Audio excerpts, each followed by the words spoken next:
C'est ainsi que l'on se revoit, monsieur Bond. Ah, vous m'avez redonné la pêche. Du coup, j'ai décidé que je ferai des vidéos jusqu'à la fin du programme. Voilà, il nous reste de toute façon 4 chapitres. Donc en avant, Guingamp, ce seront probablement des vidéos plus courtes. Il y en aura peut-être moins, j'en ferai peut-être que 2 par chapitre. Mais écoutez, tant que vous avez la motivation, moi, ça me donne la motivation. Et finalement, même s'il n'y a que 2, 3, 4, 5 élèves qui regardent vraiment ces vidéos jusqu'au bout, et bien vos messages m'ont fait chaud au cœur. Et ne serait-ce que pour vous qui avez encore la force de continuer à travailler, alors que très franchement, il n'y a pas de notes, il n'y a pas de conseils de classe, il n'y a rien d'autre que le plaisir d'apprendre, et bien en fait ça fait chaud au cœur. Ça fait chaud au cœur et je tiens vraiment à vous remercier pour votre enthousiasme qui est très communicatif. Et voilà, et mon chat aussi vous dit bravo, hein. Bravo! Bravo les secondes! Bravo les secondes! Allez, et tout de suite, géographie. Wouh! Donc, dans les 2 précédents chapitres de géographie, nous avions parlé finalement des mobilités, qu'il s'agisse des mobilités touristiques ou des migrations. Dans ce chapitre-ci, nous allons toujours poursuivre dans la logique des mobilités, mais en l'appliquant à la France. Finalement, quelles sont les logiques de mobilité, de transport et d'aménagement en France? Donc la problématique que nous allons nous poser, c'est comment les mobilités réorganisent-elles le territoire français? Les mobilités et le fait de se déplacer. Alors, on va faire un chapitre assez court en 2 parties. Premièrement, on va voir comment en France on a une population très mobile. Et puis dans le prochain chapitre, nous verrons finalement les enjeux autour des mobilités et des transports dits durables. Donc, on le voit dans cette photographie prise à Paris. On reconnaît en arrière-plan le très célèbre Arc de Triomphe sur la place de l'Étoile. Et donc, on voit là un axe routier surchargé avec très majoritairement une mobilité de type automobile dans un milieu urbain. Et c'est vrai que si on veut généraliser à l'extrême, on pourrait dire que la majorité des mobilités en France se font par voiture, hein, c'est 70% des déplacements, et se font essentiellement en milieu urbain. Alors, tout d'abord, on va voir ces mobilités à l'échelle nationale et internationale, puis ensuite nous intéresserons aux mobilités à l'échelle locale. Ça, c'est le propre de la géographie que d'analyser un phénomène de façon multiscalaire, c'est-à-dire à différentes échelles, à différents degrés de zoom en quelque sorte. Alors déjà, ce que l'on peut voir à l'échelle nationale, c'est qu'il y a des migrations interrégionales. Moi, je préfère parler de migration que de mobilité, même si parfois on parle de mobilité interrégionale. Mais comme il s'agit de changer de lieu d'habitation, eh bien même si c'est à l'intérieur d'un même pays, pour moi, c'est une migration. Alors pour moi, une migration, c'est quand on change de lieu de vie. Une mobilité, c'est quand on se déplace, mais de façon plus ponctuelle. Donc dans ces migrations interrégionales, on a une dynamique très franche finalement entre un nord-est qui se dépeuple, un solde migratoire négatif, c'est-à-dire qu'il y a plus de gens qui partent de ces régions que de gens qui y arrivent, y compris pour Paris. Et ça, c'est important, parce que Paris, finalement, certes, vous vous dites, mais Paris, c'est hyper attractif. Oui, c'est attractif pour les jeunes qui font leurs études, pour les jeunes actifs. Mais à partir du moment où les gens commencent à fonder une vie de famille avec des enfants, ou à partir du moment où ils deviennent retraités, en fait, ils fuient l'aire urbaine parisienne. Donc certes, Paris attire beaucoup de jeunes, mais fait partir beaucoup de seniors aussi. Donc du coup, le solde migratoire pour l'Île-de-France est aussi négatif. Alors que toute la partie sud-ouest, elle, a un solde migratoire au contraire positif. Donc globalement, on a des déplacements du nord et de l'est vers le sud et l'ouest. Pourquoi? Eh bien, peut-être pour y trouver de l'emploi, ce sont des régions généralement qui ont plus d'emplois. Peut-être pour les études, parce qu'il y a certaines métropoles, mais bon, là, les études, ça va surtout concerner Paris, hein, ou à la recherche d'un meilleur cadre de vie. C'est ce qu'on appelle l'héliotropisme, le fait de se tourner vers des régions ensoleillées, et ça, notamment les retraités, ils y sont très sensibles. Voilà. Donc, il y a des migrations du coup à l'échelle nationale, ce qu'on appelle les migrations intrarégionales, mais il y a aussi du coup des flux migratoires internationaux, que ce soit du coup des flux d'immigration. L'immigration, c'est les étrangers qui viennent vivre en France. Donc on voit, ils viennent majoritairement d'Europe ou d'Afrique et se concentrent essentiellement dans le bassin méditerranéen, l'Île-de-France et l'Alsace. Alors vous remarquez, là on est sur des régions frontalières quand même, hein, ou métropolitaines. Donc ça, c'est pour l'émigration, mais bon, on en a déjà parlé quand même au chapitre précédent. Il faut savoir qu'aujourd'hui, quand même, 12% de la population française est née à l'étranger. Donc il y a quand même une immigration assez importante en France. Mais n'oublions pas qu'il y a aussi une émigration, c'est-à-dire des Français qui partent. Ils sont estimés entre 1,5 et 2 millions de Français. Et la majorité d'entre eux, finalement, vont dans les pays limitrophes, c'est-à-dire en Europe. Alors, parlons maintenant du tourisme.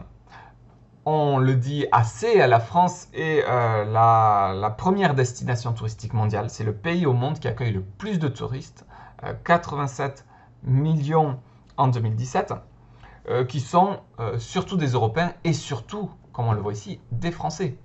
Regardez le nombre de nuits passées en France dans les hôtels, 134 millions de la part de Français. Le pays après qui est le plus représenté sont les Britanniques à 10 millions. Donc on a du tourisme qui est surtout du tourisme national ou on pourra dire européen. Donc les Français se déplacent beaucoup, mais toutes les régions ne sont pas aussi touchées par le tourisme. Quand même majoritairement, on remarque que on a Paris qui est un poids écrasant, hein, 68 millions de nuitées, c'est-à-dire de nuits d'hôtel, et après la partie sud. Alors que finalement les régions du nord sont quand même beaucoup moins touristiques. Bon, et la Corse, comme je tiens à rester en vie, je ne commenterai pas ce chiffre-là. La Corse, évidemment, est le plus beau pays, j'ai bien dit pays, hein, du monde. Voilà, on vous aime, on adore la confiture de châtaigne et la saucisse de sanglier. Voilà, gros bisous les Corses.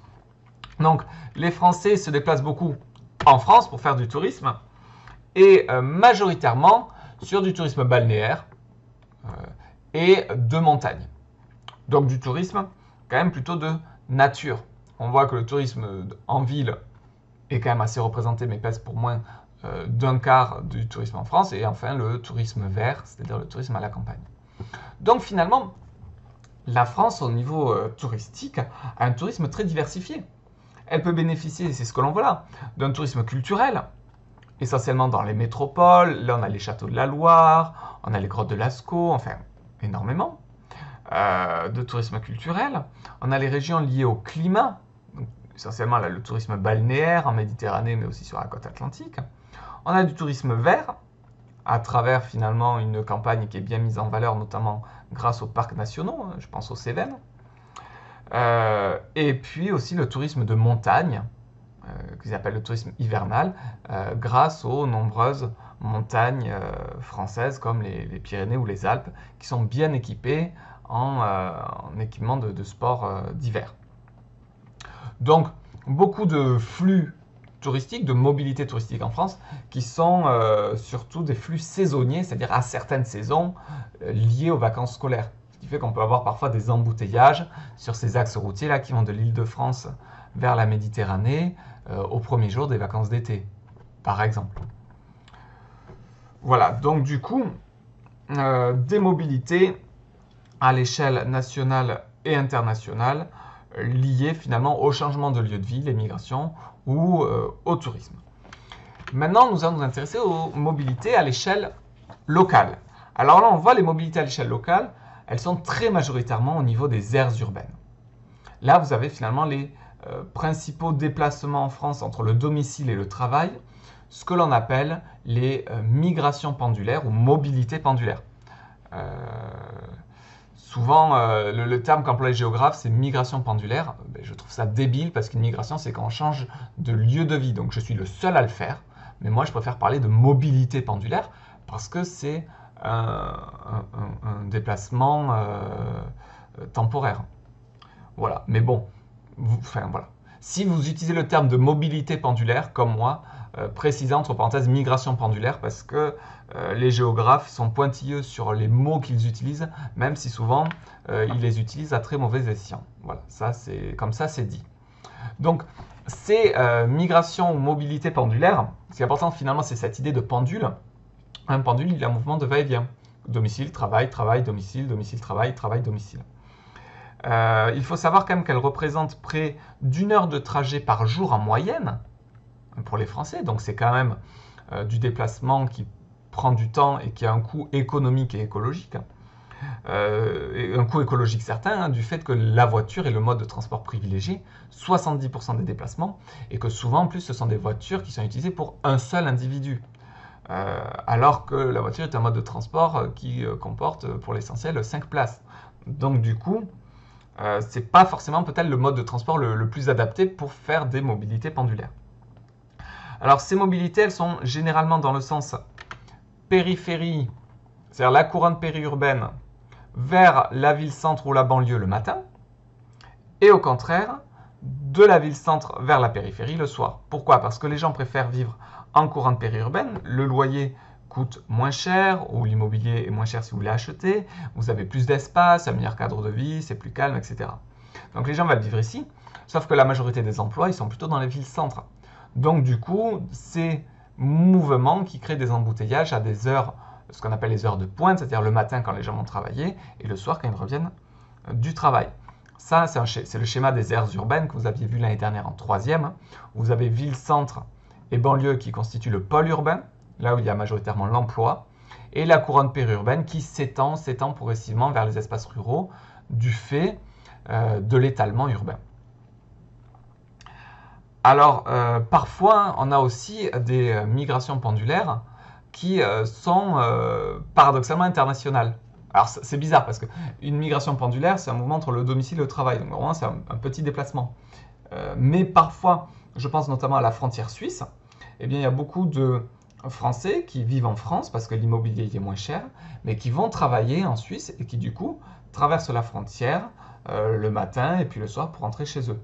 Donc ça, ces migrations pendulaires frontalières, on les retrouve de l'Alsace vers l'Allemagne, de la Lorraine vers le Luxembourg, du Nord vers la Belgique ou aussi des Alpes vers la Suisse. Et enfin, on va terminer sur ça. Il y a un nouveau type de mobilité aussi qu'on appelle parfois les mobilités ou les mouvements triangulaires. Pourquoi? Parce que ça ne fait plus un pendule mais un triangle, parce qu'en fait on instaure domicile, travail, travail, loisir, loisir, domicile. Avec des zones où on concentre finalement des hypermarchés, des infrastructures de sport, etc. Bon, essentiellement, c'est quand même des zones commerciales. Et donc, du coup, ça fait des formes de triangles. Mais on retrouve le même problème que pour les mobilités pendulaires. C'est-à-dire que tout le monde va dans les zones commerciales au même moment, c'est-à-dire en sortant du travail, etc. Donc, le problème, finalement, et on va le voir dans la deuxième partie qui sera envisager les mobilités et transports durables, mais c'est que c'est illusoire de croire qu'on pourra résoudre le problème des embouteillages en ajoutant encore des routes. Parce qu'en fait, ce n'est pas que nos routes, elles ne sont pas assez nombreuses. On a un réseau routier qui est considérable en France. Mais c'est que nos routes, elles sont généralement utilisées à certains moments seulement de la journée en grande quantité. Et donc du coup, que vous mettiez 2, 3, 4 voies, de toute façon, ce sera quand même saturé à ces moments stratégiques. À part si on pense les mobilités et les transports de façon plus durable, peut-être de façon plus collective aussi, mais aussi de penser l'aménagement. C'est pour ça que les mobilités, c'est lié à l'aménagement, c'est-à-dire la façon dont on transforme le territoire. Parce qu'à partir du moment où tous les emplois sont à un endroit et tous les logements sont à un autre endroit, de toute façon, il va falloir que les gens se déplacent de cet endroit à l'autre pour aller travailler. Donc du coup, on peut repenser aussi la façon dont on redistribue l'emploi, dont on redistribue les logements, dont on redistribue les zones commerciales à l'intérieur des espaces urbains.